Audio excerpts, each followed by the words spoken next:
하나님의 말씀 보겠습니다.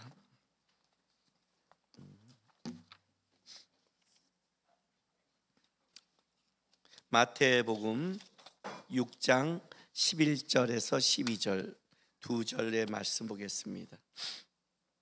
11절은 제가 봉독하고 12절은 여러분이 봉독하시기 바랍니다. 오늘 우리에게 일용할 양식을 주옵시고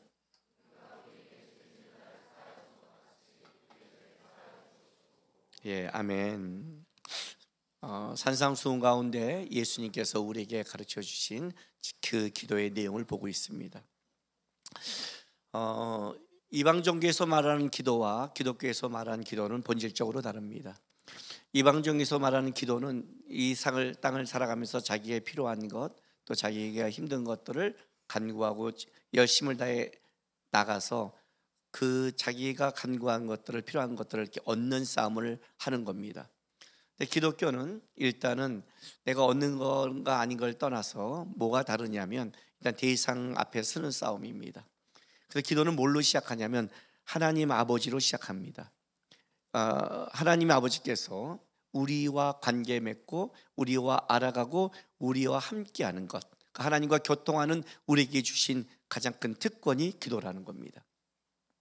물론 우리 기도를 할 때 우리가 하나님을 알아가고 하나님 앞에 나가는 건 분명하지만, 그러나 우리도 하나님 앞에 나갈 때는 어떻게 나가냐면 우리도 이 땅에 묶여 있고 이 세상 속에 살기 때문에 세상의 것, 어려운 것, 이방 사람들 좀 똑같이 갖고 나갑니다. 자녀가 부모한테 나가는 것처럼요. 그런데 이게 어떻게 바뀌냐면 이방 종교에서 미루는 이 기도는 그 기도를 하고 나가면 나갈수록 어디가 중심이 되고 어디가 집착이 되냐면 자기 거에 집착이 되는 겁니다. 왜냐하면 내 필요한 걸 갖고 나의 삶의 문제를 갖고 나가기 때문에 그렇습니다.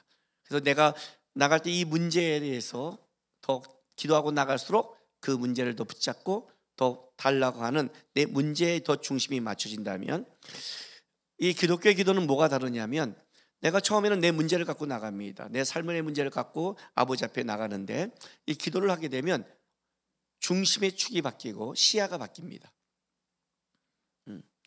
내 문제를 갖고 나갔는데 누굴 배우냐? 하나님을 배우는 겁니다. 하나님의 걸로 중심과 시야가 바뀌기 시작합니다. 그래서 이게 하나님을 닮아가는 겁니다. 이게 완전히 이방 종교와 기도의 형태과 모습은 다를지 모르겠지만 갈수록 중심의 축과 시야가 바뀐 걸 보게 되는 겁니다. 그러니까 여러분이 기도를 하다 보면 여러분의 삶의 지금 실력과 여러분이 갖고 있는 걸 점검할 수 있는 게 여기서 나오는 겁니다. 그렇게 한 자가 한나입니다. 한나도 하나님 앞에 자기 문제를 갖고 나왔습니다.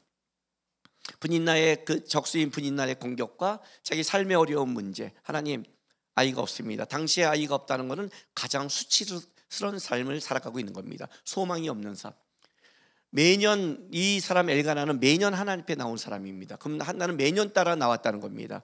매년 하나님 앞에 나올 때마다 한나는 이 문제를 갖고 나왔는데 여전히 그는 응답이 없었고 여전히 분인나의 공격과 어려움을 갖고 있었습니다. 그러니까 기도할 때 자기 문제를 갖고 나왔는데 어느 날 한나가 기도하는데 뭘 보게 됐냐면 시야가 바뀌기 시작했습니다. 중심이 옮겨지기 시작했다는 겁니다. 내 문제, 내가 애였음, 내 수치, 나의 괴로움, 나의 고통, 이걸 갖고 나갔는데 하나님을 만나서 계속 나오다 보니까 하나님의 괴로움, 하나님의 수치, 하나님의 아픔이 보인 겁니다. 자기만 자손이 없는 게 아니라 제사장들이 홈리와 비라스가 하나님을 알지 못하고, 자기만 수치를 당하는 게 아니라 하나님도 수치를 당하고 있고, 자기만 힘든 게 아니라 하나님의 힘듦을 보게 됩니다. 그때 한나가 시야와 중심이 바뀌면서 이렇게 말합니다. 주님, 만약 나에게 자녀를 주신다면 나를 잇는 게 아니라 하나님의 것을 잇겠습니다. 그래서 기도가 그렇게 바뀌어가는 겁니다. 자꾸만 여러분의 기도와 기도의 내용과 여러분의 그걸 보면 여러분의 하나님을 아는 양과 수준과 신앙의 실력이 드러날 수밖에 없습니다. 그래서 하늘에 계신 우리 아버지여라고, 기도는 아버지를 아는, 아버지와 관계 맺는 기가 막힌 특권이기도 하지만 그 기도가 들어가는 순간 우리는 어떻게 바뀌냐면 먼저 그의 나라와 그의 하나님의 뜻이 이 땅 위에 그의 이름이 거룩힘이 받는 것을 기도하게 되는 겁니다. 왜냐하면 시야가 바뀌는 겁니다. 그래서 하나님 쪽으로 들어가는 겁니다. 그러니까 여러분들이 기도를 할 때 어린아이의 기도와 성숙한 기도의 차이는 여기 있습니다. 어린아이의 기도는 아직도 자기 거에 문제에 집착에 빠져 있다면 우리가 저 성숙해질수록 나의 집착에서 뭘로 가냐면 하나님의 것으로 바뀌게 된다는 겁니다. 그런데 오늘 이제 본문은 이겁니다. 그러면 하나님의 것으로 가서 하나님의 영광과 그의 나라와 그의 거룩함을 위해 기도하지만 너는 이 땅을 살아가면서 너 자신을 위해 우리가 이 땅을 살아가면서 필요한 기도는 뭐냐는 겁니다. 우리는 주님 나라 갈 때까지 아직 죄악된 것에 살아가고 있고 아직 육체에 묶여 있고 또 시험이 있으며 사단의 공격이 있습니다. 그러면 이 땅을 살아갈 때 너는 이 땅을 살아가면서 너 자신을 위해서는 어떤 기도를 해야 되는가를 예수님이 가르쳐 준 게 오늘 본문의 말씀입니다. 그 첫 번째는 뭐냐면 6장 11절에 우리가 알다시피 오늘 우리에게 일용할 양식을 주옵시고라고 시작합니다. 자, 일용할 양식. 딱 이 말씀을 듣는 순간 여러분은 어떤 생각이 듭니까? 그래, 그렇지. 오늘 내가 필요한 것, 오늘 내가 필요한 양식, 오늘 내가 필요한 물질, 오늘 내가 필요한 건강, 오늘 내가 필요한 것들, 내가 이 땅을 살아가면서 필요한 게 있잖아요. 오늘 그건 각자 삶의 형편에 다르겠죠. 고3들은 뭐 지혜와 지식과 대학을 바라보고 있고, 대학생들은 그렇고, 또 결혼이 있고, 수많은 우리가 살아가면서 그래 하나님이 우리의 문제에 우리에게 필요한 것들을 필요하시라고 이렇게 나가는 겁니다. 그런데 한 가지 점검할 게 있습니다, 여러분. 여기서 양식이라고 말할 때는 그냥 우리는 내가 필요한 채우는 것, 먹는 것 이렇게 생각해서는 안 됩니다. 왜 주님이 오늘 일용할 양식을 위해 기도하라고 하는 데는 단순하게 여러분의 삶의 문제를 아니까 채워줘 하는 이런 문제를 넘어서 문제입니다. 창세기 1장에는 하나님과 피조물을 가르는 세 가지 법칙이 있다고 그랬습니다. 그렇죠? 창세기 1장 1절에 하나님이 태초에 천지를 창조하시고 할 때 태초라는 하나님이 시간을 창조하시고 공간이라는 그걸 두 번째 창조한다고 그랬죠. 신은 시간을 초월하고 피조물은 시간에 얽매이고, 신은 공간을 초월하며 피조물은 공간에 얽매여 있습니다. 그런데 이제 1장 마무리에 하나님이 모든 피조물들을 만드시고 뭘 주세요? 먹거리를 주십니다. 먹거리란 건 어떤 뜻이냐면 이 양식이라는 것은 인간은 스스로 존재하지 못하는, 인간의 힘과 인간의 생명은 밖에 있다는 뜻이라고 했어요. 우리는 생명을 유지하는데 먹어야 되고 힘을 얻으려면 먹어야 됩니다. 하나님처럼 스스로 존재하는 자가 아닙니다. 양식은 단순히 먹고 오늘 필요한 걸 넘어서서 생존과 연결되는 겁니다. 오늘 우리가 존재로 살아갈 수 있는 가장 필요한 것과 연결된 게 양식이라는 겁니다. 그래서 주님은 뭐라고 말하냐면 오늘 네가 여기를 살아갈 수 있는, 단순히 먹고 마시고 그냥 누리는 이방 사람들처럼 뭘 마실까 뭘 입을까 하는 그런 싸움이 아닌, 오늘 너희가 이 땅을 버티고 생존하고 살아가려면 너에게 필요한 것들이 꼭 채워질 것이 있다. 그 문제를 기도하라는 거예요. 그럼 그게 뭘까요? 요한복음 4장을 좀 보겠습니다. 요한복음 4장은 사마리아 여인을 만나는 장면입니다. 그 4장 10절부터 15절 보겠습니다. 예수님께서 제자들과 사마리아 성에 들어가셔서 정오에 물을 뜨러 한 여인을 만나십니다. 그리고 제자들은 그 시간에 먹을 거를 구하라고 사마리아 마을로 들어갑니다. 웬만하면 유대인들은 사마리아 성에서 사 먹지 않습니다. 유대인들은 사마리아 사람과 거리를 두는 것입니다. 왜냐하면 그들은 부정한 백성이기 때문에 그렇습니다. 근데 얼마나 이제 이 배고픔과 급했으면 그때 제자들이 다 들어갑니다. 싹 들어가 버렸습니다. 그리고 놀라운 사실은 몽땅 들어갔다는 겁니다. 얼마나 배고프면, 그죠? 기다리지 않는 거예요. 가서 뭐라도 하나 시장에서 같이 처먹으면서 오겠다는 거죠, 그죠? 그만큼 급했어요. 갔는데 보세요. 이 사마리아 여인을 만났는데 10절, 예수께서 대답해 이르시되 내가 만일 하나님의 선물과 또 내게 물 좀 달라는 이가 누구인 줄 알았더라면 내가 그에게 구하였을 것이요 그가 생수를 내게 주었으리라. 여자가 이르되 주여 물길 그릇도 없고 이 우물은 깊은데 어디서 당시 그 생수를 얻게 사옵나이까. 우리 조상 야곱이 이 우물을 우리에게 주셨고 또 여기서 자기와 자기 아들들과 짐승이 다 마셨는데 당신이 야곱보다 더 크니까. 예수께서 대답해 이르시되 이 물을 마시는 자마다 다시 목마르려니와 내가 주는 물을 마시는 자는 영원히 목마르지 아니하리니 내가 주는 물은 그 속에서 영생하도록 솟아나는 샘물이 되리라. 15절 말씀을 보세요. 이 말씀 듣고 이 여인이 한 말입니다. 여자가 이르되 주여 그런 물을 내게 주사 목마르지도 않고 또 여기 물길로 오지도 않게 하옵소서. 나는 이 15절의 고백이 많은 사람들의 고백이라고 생각합니다.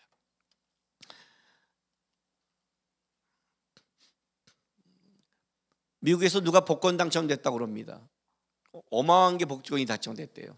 미국의 복권은 2조가 넘는 데입니다. 여러분, 그 복권 당첨되면 어떤 일이 벌어질까요? 직장 다닐까요? 뭐 할까요? 여러분이 돈 때문에 기도할까요? 먹는 것 때문에 기도할까요? 우리는 한 방을 누리죠. 이 여인처럼 이런 겁니다. 고단한 인생길입니다. 매일 물들어 오는 것, 사람에게도 치이고 정오에 와야 되고 매일 물들어 옵니다. 영생하러 솟아나는 이 예수님의 말씀 속에 뭐라고 말하면, 나에게 주셔서 내가 다시 여기에 물길로 오지 않도록 해달라는 겁니다. 어쩌면 우리의 소망입니다. 주님, 내 삶 좀 한 방에 예수 안에 편하게 해 주십시오. 그죠? 좀 내 삶의 문제를 좀 해결해 주십시오. 좋은 사람 만나 결혼시켜주고 직장 분명히 하고 좀 삶을 편하게 하셔서 내가 예수 믿고 편히 갔으면 좋겠습니다. 날마다 당하는, 날마다 내가 될 자기 십자가보다는 하나님, 이 여인처럼의 고백에, 이 고백이 사실 우리의 많은 사람의 고백일 겁니다. 그리고 이 육적인 이 묶여있는 이 고난이 우리가 실제 삶에서 겪고 있는 고난이기도 합니다. 그런데 양식이라고 말할 때는 두 가지 양식이 있습니다. 하나는 이 땅을 살아가는 육의 양식이 있지만 하늘의 양식인 영의 양식이 있습니다. 예수님께서 공생애를 시작했을 때 사단이 예수님 앞에 이렇게 말합니다. 그 배고픔 앞에, 육적인 굶주림 앞에 이 돌이 되어 돌로 떡을 만들어 먹으라는 겁니다. 그렇죠? 육의 양식을 취하라고 합니다. 그때 예수님이 뭐라고 말씀하신 줄 아십니까? 사람이 떡으로만 사는 것이 아니요 하나님의 말씀으로 산다고 얘기합니다. 하나님은 지금 어떤 양식을 얘기하냐면 하늘의 양식을 얘기하고 있습니다. 우리는 양식, 오늘의 양식, 그러면 뭐에 빠지냐면 육의 양식에 빠집니다. 이방인들이 구하는 것, 뭘 먹을까 마실까 입을까, 오늘 내가 필요한 것들, 그렇지 구하라고 그랬지, 이거 주십시오라고 말합니다. 근데 그 양식이면 가능할까요? 지금 주님은 뭘 말하냐면 영의 양식을 얘기하고 있는 겁니다. 사람이 육의 양식으로만 살지 않는다고 합니다. 그러니까 여기서 말하는 이 양식은 단순히 이 땅에 필요한 육의 양식을 넘어선 양식입니다.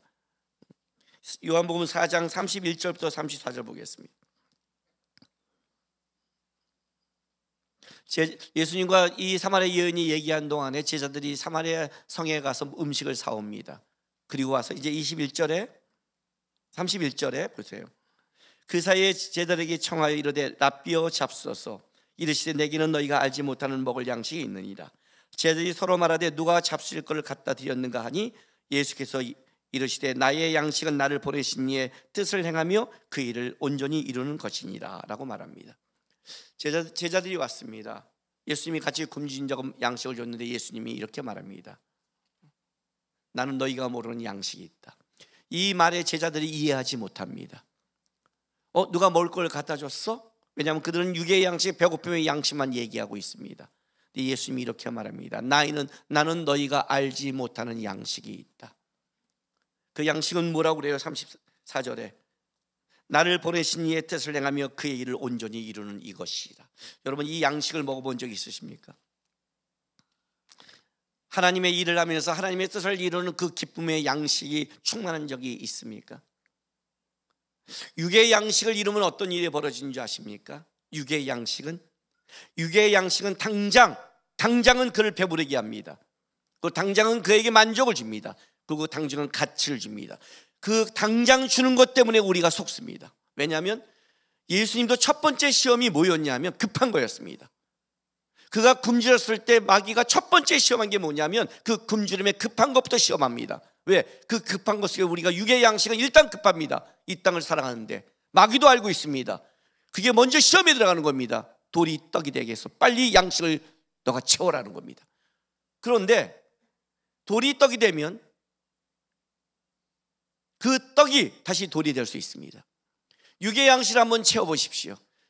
처음에는 만족하고 세상에는 누릴지 모릅니다. 분명한 건 두 가지입니다. 육의 양식을 제대로 알고 가는 사람은 두 가지로 갑니다. 뭘로 가는 줄 아십니까? 돈이 많아지면 하나는 타락을 합니다. 수많은 돈 많은 재벌들이 왜 타락한 줄 아십니까? 그건 만족을 진짜 주지 않기 때문에 그렇습니다. 두 번째는 허무해집니다. 없을 때는 이룬 것 같은데 이루고 보면 그걸 이 삶 속에 그걸 만족을 주지 못하기 때문에 그렇습니다. 육의 양식은 급한 거고 당장은 그걸 채워주는 것 같고 당장은 되지만 떡이 돌이 되면 돌이 떡이 되면 돌이 다시 떡이 되는 겁니다. 당장 급해서 육의 양식을 채워서 만족할지 모르지만 그거 갖고 평생을 내 안에 진정한 만족과 기쁨과 행복과 인생의 가치와 명예를 누릴 수 없는 겁니다. 그 얘기를 지금 하고 있는 겁니다. 난 너희가 모르는 양식이 있다. 그 양식이 도대체 어떤 걸까요? 하나님의 뜻을 행한다는 게 어떤 걸까요? 요한복음 6장 보겠습니다. 요한복음 6장 앞부분에 오병이어의 기적을 예수님께서 일으키는 장면이 나옵니다. 보리떡 5개와 물고기 2마리로 5,000명을 먹이신 기적을 나타냅니다. 많은 사람이 놀랐습니다. 왜냐하면 여기 있는 사람도 똑같이 놀란 게 뭐냐면 예수님을 봤더니 육적인 5,000명을 먹이는 놀라운 기적과 이적을 나타낸 겁니다. 당연히 왕으로 삼으십시오. 왜? 이분을 따라간다면 이제 육의 것이 모두 해결됐다고 생각하니까. 그리고 예수님을 쫓아서 갑니다. 그리고 이제 그 다음날 예수님을 그 무리들이 바다 건너편까지 쫓아서 예수님을 만난 장면입니다. 그들이 쫓아온 그들, 오병이어의 기적 속에 영의 양식을 보지 않고 육의 양식만 보고 쫓았던 그들에 대해서 예수님이 뭐라고 말하냐면 이렇게 말합니다. 6장 27절 보세요. 썩을 양식을 위하여 일하지 말고 영생하도록 있는 양식을 위하여 하라. 이 양식은 인자가 너에게 주리니 인자는 아버지 하나님께서 인치신 자니라. 그들에게 뭐라고 말하죠? 이렇게 말합니다. 썩을 양식을 위하여 일하지 말라. 썩을 것을. 굉장히 중요한 겁니다. 왜 여러분 우리 인생 속에 하나님 앞에서 살아가는데 왜 힘을 잃어버린 줄 아십니까? 왜 어떤 때는 육의 양식을 채웠음에도 불구하고 왜 그 사람이 가치 있게 못 사는 줄 아십니까? 왜 명예롭게 못 사는 줄 아십니까? 그냥 자기가 돈 갖고 편하고 즐거울 뿐이지 그의 인생이 가치가 있다고 어떻게 봅니까? 왜 못하는 줄 아세요? 썩을 양식을 취하는 자는 기본적으로 썩게 돼 있습니다. 여러분 우리 필리핀 바에타스에 갔다 왔습니다. 그 바에타스의 아이들이 어디 갑니까? 산에 가서 뭘 합니까? 썩을 양식을, 썩어 있는 쐐기살을 갖다가 그를 삶아서 먹습니다. 그 결론이 뭐예요? 설사합니다. 탈이 납니다. 무너집니다. 세상의 양식의 결론이 뭔지 아십니까? 세상의 양식을 먹고 살아가면 결론은 어떻게 되면 썩게 되는 겁니다. 우리를 썩지 않게 만드는 것은 세상의 것이 아닙니다. 하늘의 것이라고 말합니다. 썩을 양식을 위하여 애쓰지 마라. 그것이 너가 다라면 너는 결론은 썩는다요. 다시 돌이 된다는 거예요. 얹힐 거다 너 안에. 그 얘기를 하는 거예요.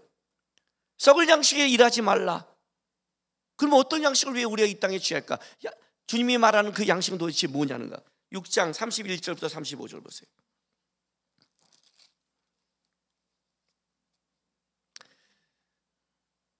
기록된 바 하늘에서 그들의 떡을 주어 먹게 하였다함과 같이 우리 조상들은 광야에서 만나를 먹었나이다. 예수께서 이시되 내가 진실로 너희에게 이르노니 모세가 너희에게 하늘로부터 떡을 준 것이 아니라 내 아버지께서 너희에게 하늘로부터 참떡을 주시나니 하나님의 떡은 하늘에서 내려 세상에 생명을 주는 것이니라. 그들이 이르되 주여 이 떡을 항상 우리에게 주소서. 수가성의 여인과 똑같죠. 그죠? 우리의 기도와 똑같아요. 하나님 채워주세요. 그냥 항상 주세요. 그냥 뭘 보면 그냥 주세요. 왜? 편하려고. 똑같아요. 그런데 35절 보세요. 예수께서 이르시되 나는 생명의 떡이니 내게 오는 자는 결코 줄이지 아니할 터요 나를 믿는 자는 영원히 목마르지 아니하리라 그랬어요. 예수님이 뭐라고요? 생명의 떡이랍니다. 우리가 성찬식을 할 때 어떻게 해요? 떡을 나눠줍니다. 받아 먹으라. 잔을 마십니다. 예수님이 생명의 떡이라고 했을 때 예수님이 우리를 구원한 구세주다, 나를 위해 찢겨 죽으셨다, 그걸 기념하다 할 때는 꼭 그거는 먹거나 마시지 않고도 할 수 있는 겁니다. 근데 왜 예수께서 내가 생명의 떡이라고 말하고 이걸 받아 먹으라고 했을까요? 왜 그랬을까요? 단순하게 주님이 우리를 죽었다고 말하는 게 아닙니다.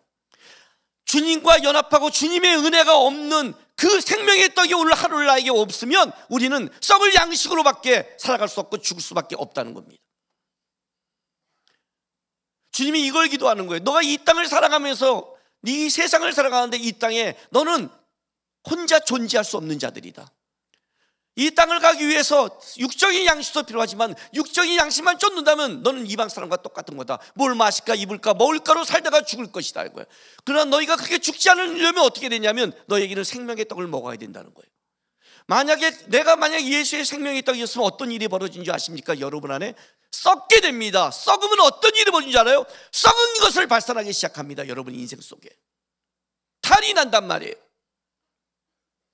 그러니까 우리는 다 어떻게 살아가냐면 지금 내가 벌어지는 내 속의 문제가 왜 내가 예수를 먹는데 이럴까 이렇게 말합니다. 나가서 다 악취를 풍기고 다니는 거예요. 다 예수를 믿는데 왜? 그날 예수의 은혜와 예수의 사랑 속에 그 생명의 떡을 매일매일 주님을 연합하지 않으면 버텨나갈 수 없기 때문에 그런 겁니다. 예수를 믿는다는 게 뭐는데요? 그냥 믿고 끝나는 겁니까? 그 얘기를 하는 게 아닙니다. 지금 오늘 양식을 위해 기도하라. 물론 우리 인생 속에 갖고 있는 내가 오늘 필요한 아버지께서 아시는 내가 너의 걸 다 아신다고 그랬잖아요. 그 양식을 위해 품 앞에 나가는 것도 맞습니다. 주님. 그러나 그걸로 끝나면 안 됩니다. 하나님 나 이거 필요합니다. 이렇습니다. 끝나면 안 됩니다. 그건 세상 사람도 똑같고 이방인도 그렇게 기도합니다. 근데 우리는 뭐가 다르냐면 이게 다릅니다. 우리는 예수가 필요합니다. 생명의 떡이 필요합니다. 오늘도 하나님의 은혜하고 하나님의 떡 이를 내가 붙잡지 않는다면 내 안에 악취가 날 거고 나는 썩어서 일어날 힘이 없을 겁니다. 힘을 잃어버리죠. 왜? 썩은 것을 먹었으니까. 썩은 양식을 위해 했으니까. 그걸 만족 삼았으니까. 제일 웃긴 게 뭔지 아세요? 제가 바이오다스 가서 들은 얘기 중에 제일 여러분 우리가 거기 가서 그 이나스달의 쓰레기 산에 안에 있는 고기에 살이 많이 붙는다 해도 여러분 와 이거는 횡재했고 살이 많이 붙어서 그거를 좋다고 그걸 갖다 먹습니까? 아니잖아요. 우리는 그냥 다 버려야 될 쓰레기잖아요. 그죠? 그러나 그걸 줍는 애들은 그게 횡재인 거예요. 고기가 더 많이 붙어 있는 거, 덜 썩어 있는 게 더 횡재인 거죠. 그걸 끓여 먹는 게 횡재인 거예요. 이해가 되세요? 주님 보시기에 우리가 이렇게 살아가고 있는 거죠. 와 보너스 받았어. 뭐 했어? 횡재했어. 우리의 기쁨과 우리가 바라보는 모든 것은 세상 것밖에 없다면 순간은 모르겠지만 그것이 여러분의 뱃속에 들어갔다고 삶을 인도한다면 그것이 어떻게 여러분을 지탱할 수 있겠습니까? 안 된다는 겁니다. 예수로 오는 하늘의 양식이 있어야 여러분이 진짜 생명을 누리는 겁니다. 갖고 있는 거예요. 그걸 위해 기도하라는 거예요. 돌이 될 세상 거를 하지 말고 썩을 양식을 위해 주하지 말고 네가 오늘 이 세상 가운데 살아가려면 너는 하늘의 양식, 오늘도 주는 주님의 양식을 구하라는 거예요. 그게 만나 사건이었어요. 매일매일 불순종한 이스라엘 백성한테 만나를 내려줬습니다. 그건 만나는 이스라엘 백성의 육적인 음식이기도 했지만 단순한 육적인 음식을 넘어서 불순종한 이스라엘 백성이 하나님이 너희를 모이시고 끌어간다는 하늘의 양식이었습니다. 이스라엘 백성들이 그 양식을 먹다가 뭐라고 합니까? 그 양식이 갖고 있는 의미를 모르니까 어떤 일이 벌어져요? 나는 만나로 만족 못하겠다. 고기를 먹으면 좋겠다 그럽니다. 세상 거를 추구합니다. 그게 이스라엘의 불행입니다. 썩어질 걸 추구했던 것이 그들의 불행이었습니다. 썩은 것밖에 못 보는 게 불행이었습니다. 그게 어떤 것인지 광야에서 인류의 역사상 하늘에서 내려주는 음식을 유일하게 먹은 족속이었고 그 기간이었습니다. 끔찍한 광야에서 하나님이 준 것을 처음 했음에도 불구하고 그거에 대한 하나님에 대한 양식에 대한 고백과 은혜가 없으니까 하나님이 나에게 준 은혜와 감사를 고백하는 게 아니라 어떤 걸로 갔냐면 자기들의 안목과 자기들의 생각으로 간 겁니다. 불행해진 겁니다. 그리고 광야에서 죽어가 있습니다. 썩을 양식을 위해 살다가 죽은 겁니다. 오늘 하루 여러분이 살아갈 때 오늘 일용할 예수 하늘로 오는 양식, 내가 생명의 떡이다, 예수 안에 붙어있는 그 양식을 먹지 않으면 우리는 살아가지 못합니다. 두 번째는 12절 말씀입니다. 마태복음 6장 12절에 우리가 우리에게 죄 진 자를 사하여 준 것 같이 우리의 죄를 사하여 주옵시고 해서 죄 사함에 대해서 예수님께서 기도하신 겁니다. 왜냐하면 우리는 아직 예수를 믿고 있지만 이 땅을 살아가는 동안에 우리는 죄 가운데 살아가고 있습니다. 죄와 연결됐습니다. 우리는 아직 죄인들 속에 살아가고 있는 겁니다. 어떤 사람도 여기서 벗어나지 못합니다. 이 안에서의 주님과의 우리의 내 도덕적이고 또 신앙적인 죄도 있지만 믿는 사람과 믿는 사람, 또 믿는 사람과 믿지 않는 세상 사람과 살아가면서 우리는 서로의 죄로 된 부족함 때문에 서로 상처를 주고 서로 아픔을 주기도 합니다.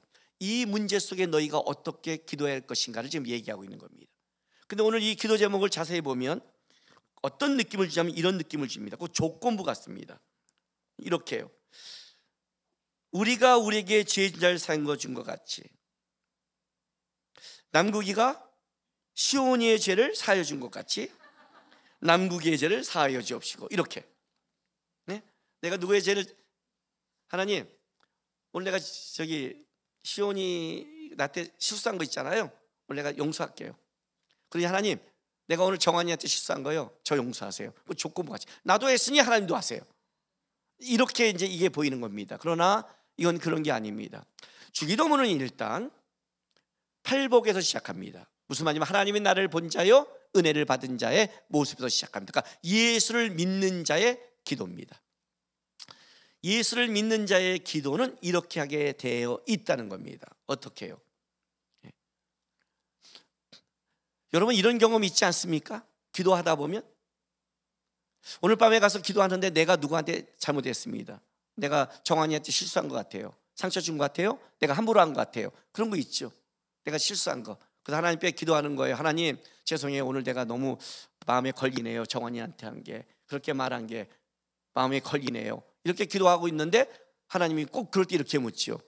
그러면 시온이가 너한테 잘못한 거는? 네? 아니 너가 지금 정한테 잘못한 거 용서를 내가 용서해 줄 수 있는데 너는 시온이가 너한테 잘못한 거는 용서 안 할 거니? 이럴 때 그때 어떻게 해요? 어떻게 해요? 가장 좋은 게 기도 안 하는 거죠. 기도 안 하면 속 편하잖아요. 에이씨 기도하면 꼭 내가 잘못되고 나가는데 꼭 하나님 저거 그러 안 해. 그래서 기도 안 하면 제일 편해요. 기독교인이 기도 안 하면 얼마나 편한 줄 아세요? 얼굴이 펴요. 다른 화장품이 필요 없어요. 왜? 지 마음대로 살아가니까, 할 말 다 하니까 완전 탱탱해요. 기도 안 하는 크림이 있어요. 쳐바르고 좋죠, 그죠? 이게 문제라는 거예요. 우리가. 왜냐하면 우리는 우리의 관계 속에 일방적으로 내가 어떤 사람이 나한테만 잘못하는 게 아니라 나도 어떤 사람에게 잘못하는 이런 관계 속을 살아가기 때문에 그렇습니다. 그럼 어떻게 해야 되는 거예요? 그렇게 말한 거죠. 너 시온이 문제 어떻게 할 거야? 네가 정한이한테 잘못한 건 나한테 구하기 전에 시온이 문제 어떻게 할 거야? 그때 이렇게 얘기하는 거예요. 하나님 시온이가 나한테 잘못한 거 용서하겠습니다. 그러니 하나님 나도 정한이한테 잘못한 거를 용서해 주십시오. 그러니까 이 흐름이 맞는 거예요. 믿는 자의 기도는 이렇게 된단 말이죠. 내가 어떤 걸 하나님이 구하고 나가고 이렇게 했을 때 하나님이 내 문제를 얘기하기 전에 너가 풀지 않는 문제를 너는 어떻게 해결할 거냐고 물을 때 나는 시온이가 나한테 하는 걸 나는 용서할 수가 없습니다. 나는 그렇게는 안 합니다. 그건 못합니다. 그런데 내가 잘못한 거 용서해서 이렇게 갈 수는 없는 거잖아요. 그렇죠? 그러니까 이 기도는 이렇게 가고 있는 거예요. 그런데 중요한 거는 그러면 주님은 이렇게 말하는 거야? 그냥 기도하고 내가 누구 잘못한 거 용서하고 또 내가 잘못한 거 용서받고 이렇게 살아가면 되는 것인가? 라고 단순한 기도가 아니라는 거죠. 마태복음 18장 갑니다.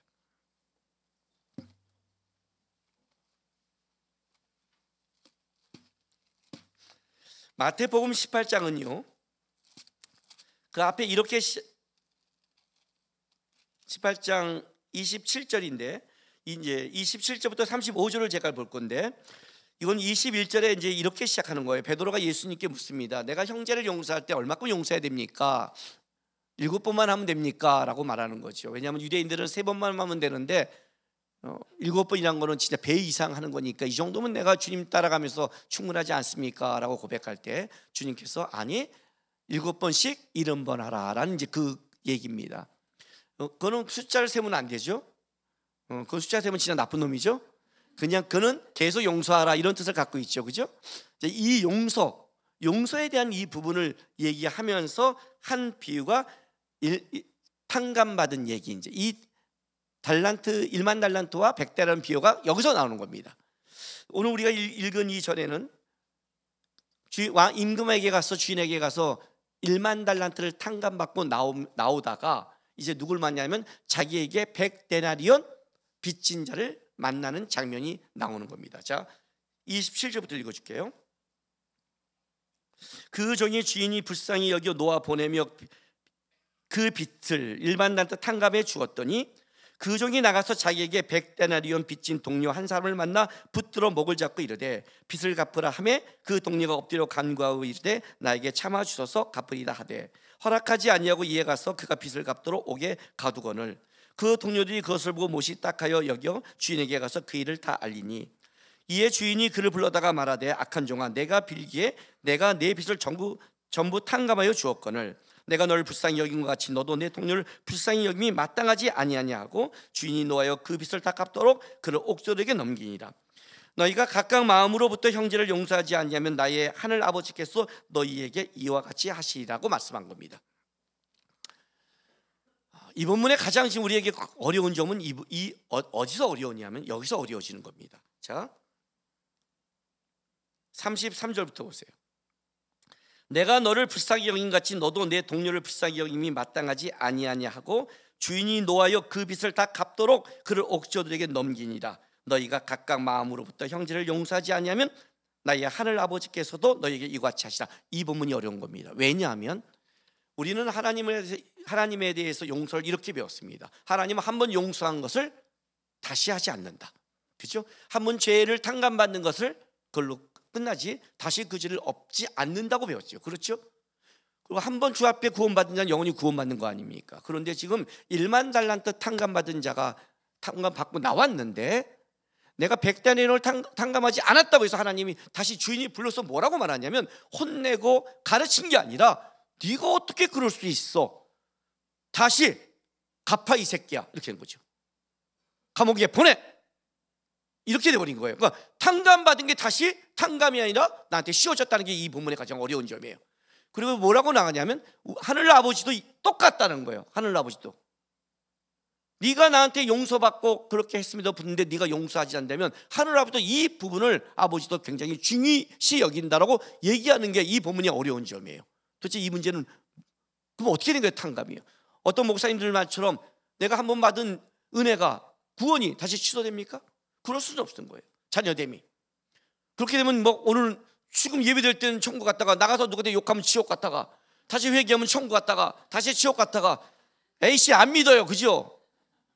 왔다 갔다 정신 사나워. 그냥 그냥 죽을 때 믿고 그냥 천국 갈래. 제일 속편하죠. 근데 그런 얘기가 아니에요. 이분이요. 이 문제를 우리가 좀 다뤄야 돼요. 아까 그 마태복음 6장 12절에 나온 이 말씀, 여기 우리가 우리에게 죄 지은 자를, 이 죄라는 뜻은 빚진 자라는 뜻을 갖고 있습니다. 뜻이 이런 거죠. 우리가 우리에게 빚진 자를 사하여 준 것 같이 우리의 빚을 사하여 주옵시고요. 우리가 하나님 앞에 이 땅을 살아가면서 우리는 빚진 자입니다. 그리고 그 빚 속에 살아갑니다. 그러나 우리가 또 이 세상을 살아가면서 우리는 서로 빚을 집니다. 그게 사랑의 빚이든 또 우리가 못돼서 짓는 빚이든 사람은 다 서로 빚지며 살아가는 겁니다. 인간은 빚 안 진 자가 없습니다. 태어나서 하나님은 우리 인간을 어떻게 말하냐면 태어나자마자 혼자 독립적으로 살아갈 수 있는 존재가 아닙니다. 우리는 독립적이 될 때까지 벌써 부모의 빚과 나를 가진 스승의 빚과 수많은 빚과 인내와 참아주는 빚을 받고 자랍니다. 그렇지 않아요? 오늘도 일부 예배 때 우리 아이 첫 성전 기도했습니다. 오늘 좀 이따 어떤 5개월 된 아이가 왔길래 제가 안아줬어요. 쭈쭈쭈 안아줍니다. 얘가 지금 어떤 짓을 하고 있는 줄 아십니까? 담임 목사가 쭈쭈쭈 하는데 담임 목사를 보고 웃지 않는다면 이건 어떤 죄입니까? 담임 목사 모독죄에 들어간 겁니다. 이 담임 목사를 모독하는 놈을 어떻게 해야 될까요? 제가요. 예? 담임 목사하기를 돌로 하는 얘를 어떻게 해야 될까요? 우리가 5개월짜리게 그렇습니까? 이놈의 새끼가 담임 목사를 몰라게 내가 쭈쭈하면 웃어줘야지. 네가 건방지게. 내가 즐겁게 하면 우리 황시호 목사와 김정환 목사도 그래도 웃으려고 노력합니다. 알아요? 근데 이놈의 새끼가 나를 개무시합니다. 어떻게 될까요? 알잖아요. 우리가 한 사람으로 성장해서 존재하기까지 우리가 얼마나 많은 사랑의 빛을 지고자 하는지. 우리는 뭘 보는 줄 아세요? 내가 없는 것만 말하죠. 내가 못 받은 것만 얘기하죠. 그죠? 내가 여기서 지금 예수를 알고 한 사람으로 깨어있는 사람으로 되기까지 여러분이 합니까? 복음의 아름다운 발걸음과 그 사랑을 전하기에 생명을 건 선교사들과 오늘도 내가 존재하는 것은 여러분은 알지 못하지만 누군가 날 위해 기도하고 있고 누군가 날 위해 애쓰고 있는 사랑의 빛 속에 하지, 나는 그냥 내 스스로가 혼자서 잘나서 여기까지 온 줄 아십니까? 그런 게 어디 있어요? 하나님은 우리 모두가 사랑의 빛을 지게 만들었습니다. 빛인 자라는 거예요, 우리는요. 근데 그 중에 가장 큰 빛은 뭐냐면 예수님의 사랑의 빛이죠. 그래서 1만 달란트라고 합니다. 참고로 화폐에 다니는 그때 그 시대마다 약간씩 달라집니다. 그러나 이때 한 달란트는 16년치 노동자의 월급이었습니다. 100데나리온은 석 달치 노동자의 월급입니다. 그런데 한 달란트가 16년치인데 1만 달란트잖아요. 그러면 몇 년이에요? 제가 어저께 썼습니다. 16만 년 월급입니다. 계산하지 마세요. 나도 계산해도 안 했어요. 내 월급이 얼마 되지? 얼마지? 뭘로 잡아야지? 평균 잡아야지. 한 달 월급을 뭘로 잡아야지? 300으로 잡을까? 맞잖아요. 그러면 이제 계산이 복잡이잖아요. 그죠? 300을 더하니까 어마어마한 숫자다. 어마어마한 숫자가 나올 거예요. 진짜요. 조 단위 넘을걸요? 어마어마할 거예요. 너가 지금 얼마나 빚을 진 줄 아니? 탕감받은 줄 아니? 그만큼 탕감받은 거야. 근데 그렇게 탕감받았는데 나가자마자 자기에게 100달이온 빚진 자를 자기가 그걸 용서하지 않은 겁니다. 주님이 지금 이 임금이 그걸 보고 다시 불러다 놓고 갚아한 겁니다. 이게 무슨 말인 줄 아세요? 뭘 위해 기도하는 줄 아세요? 너가 이 땅을 살아가면서 너에게 상처 주고 힘들게 하는 수많은 빚을 만날 거다.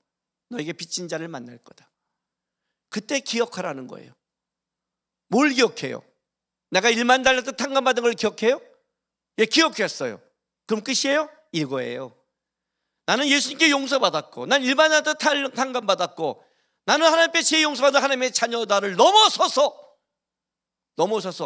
나는 탕감받은 걸로, 용서받은 걸로 끝나지 말고, 그렇지 말고 주님이 너를 사랑하고 용서한 것처럼 너도 나가서 누군가가 그랬을 때 사랑하고 용서할 수 있는, 탕감받았으면 너도 누굴 탕감할 수 있는 그런 삶으로 살아가라는 거예요. 나는 용서받았네, 나는 하나님 앞에 회개했네, 이걸로 끝나는 게 아니라, 그게 바로 밀양에서 잘못된 거라고 그랬잖아요. 나는 용서받았습니다 끝난 게 아니라 용서를 받았으면 어떻게 살아라? 어떻게 살아라? 그걸로 끝나지 마라. 주님의 마음을 같이 품는 자가 되라. 용서받음이 뭔지를 보여주는 자가 되라. 세상에서 너도 조금이지만 하나님의 은혜와 용서를 베풀 수 있는 존재로 살아가는 싸움을 해라. 그렇게 가지 않는다면 너의 용서받음이 의미가 없다는 의미예요. 의미가 없다. 하나님 아버지는 이걸 굉장히 중요시 여긴다. 해보셨어요? 할 수 있어요? 안 돼요. 우리의 고백은 베드로의 고백과 같아요. 7번이면 괜찮습니까? 하나님, 보통 사람은 3번 합니다. 우리는 7번 하면 됐죠? 이 정도면요. 어떤 건 용서를 기한을 정하고 인내하는 싸움이 아니라 너가 주님을 따라가는 싸움으로 가야 되는 것이다. 어떤 걸 정하는 게 아니다. 네가 인생에 있는 그 살아가는 날 동안에 너는 수많은 이런 문제를 겪을 거다. 그럼 어떡하라? 네 힘으로 되니 안 돼. 안 돼요. 왜? 우리는 7번이 다니까. 안 된단 말이에요. 안 되니까 어떻게 해야 돼요? 그걸 왜 기도하라는 거예요? 네 사랑으로 안 되니까, 네 마음으로 안 되니까, 할 수 없으니까 어떡하라?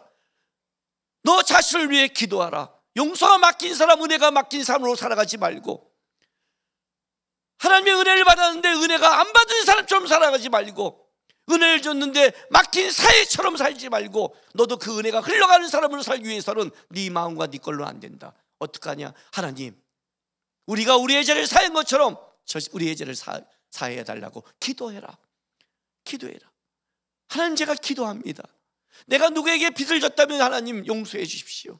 그리고 하나님, 나에게 잘못한 자도 저도 주님의 은혜를 받은 자처럼 용서하고 은혜를 베풀려는 싸움을 하겠습니다. 그거는 네가 기도해야만 할 수 있는 거다. 네 힘으로 할 수 없다고 얘기하시는 거예요. 이거예요. 기도해 본 적이 있으십니까? 원수를 위해 기도해 본 적 있어요? 미워하는 사람을 기도해 본 적이 있습니까? 저는 있습니다.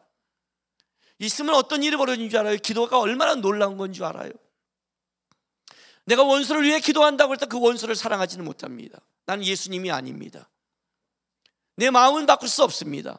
근데 놀라운 건 이겁니다. 내가 원수를 위해 기도하고 나갈 때 사랑은 하지 못했지만 적어도 악한 짓을 안 하며 미움은 내려놓으려고 노력하고 저주를 품지 않고 상식을 지켜가고 세상 사람보다는 나으려고 애씁니다. 여러분, 그게 기도의 힘인 겁니다. 그게 기도의 힘입니다. 기도하지 않으면 너는 어떻게 되는 줄 아냐? 그겁니다. 오늘 이 본문의 말씀은 붙어있는 말씀입니다. 오늘 내 말이 좀 빨랐죠? 1부 때 이 설교하면서 제가 후회했습니다. 하나씩 할 걸, 일용할 양식 설교하고 이거 할 걸. 1부 때는 앞쪽이 좀 길었습니다. 2부 때 우리가 이 죄는 10분에 끝냈습니다. 그래서 여기는 좀 앞을 좀 짧게 했습니다. 뭐 후회도 뭐 그렇다고 뭐 다 자세히 한다고 여러분이 변화된 건 알아들 것도 아니고 깨달을 놈은 대충 해도 깨닫고. 하나님이 뭐라고 말한 줄 아세요? 이 땅을 살아가면서 나 자신을 위해 기도할 게 뭔 줄 아세요? 썩을 양식, 육의 양식을 위해 기도하지 말라는 거예요.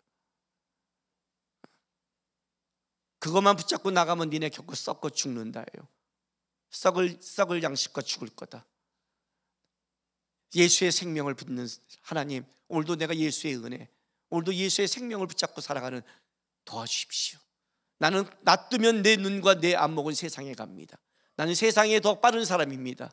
그래서 주님 기도합니다. 오늘의 양식을, 만나의 생명의 떡을 주신 것처럼 이스라엘 백성에게 오늘도 하늘의 생명을 떡을 줘서 내가 세상에 썩을 양식을 위해 쫓아가는 자가 아니라 예수의 그 생명의 양식으로 살아나게 도와주시고, 더 나아가서 내가 그 생명의 양식을 먹은 자로 하나님의 은혜를 맛본 자로 은혜와 용서를 받은 자의 모습으로 나 하나 끝나고 나 하나 기도하는 걸로 끝나는 게 아니라 내가 주어진 삶의 터전에 가서 힘들고 어렵지만 주님 용서받고 은혜 받은 그 주의 마음과 사랑을 부어주셔서 하나님, 내가 조금은 기도하고 용서하고 은혜를 베풀며 살아갈 수 있는, 이 땅에서 내가 세상에 끌려가는 자가 아니라 은혜의 통로가 되는 그런 하나님의 빛과 소금의 역할을 감당하는 주의 백성 되게 해 주십시오. 이거 위에 기도하라는 거예요. 기도해야만이 우리가 합니다.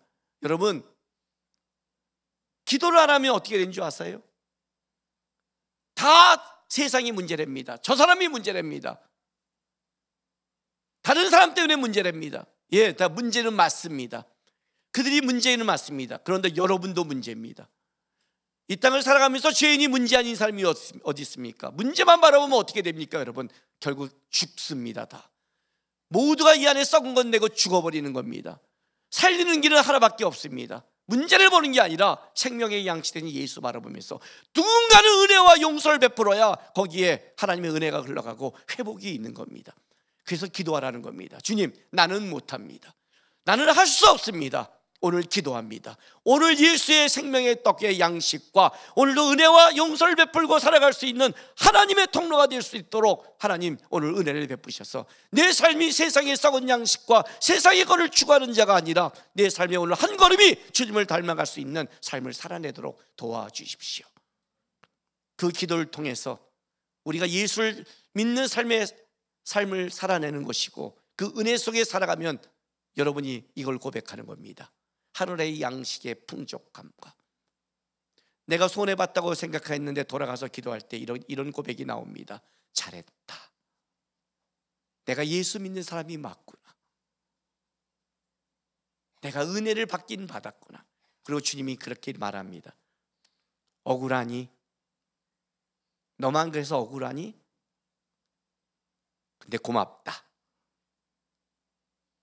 너가 나를 닮아가서 내가 너를 통해 일할 수 있고 내가 너를 통해 역사할 수 있다. 잘 살았다. 착하고 충성된 종아. 그 기쁨과 은혜를 누리게 될 겁니다. 바라보면서 기도하시면서 성도의 삶을 살아내는 여러분 되시기를 바랍니다.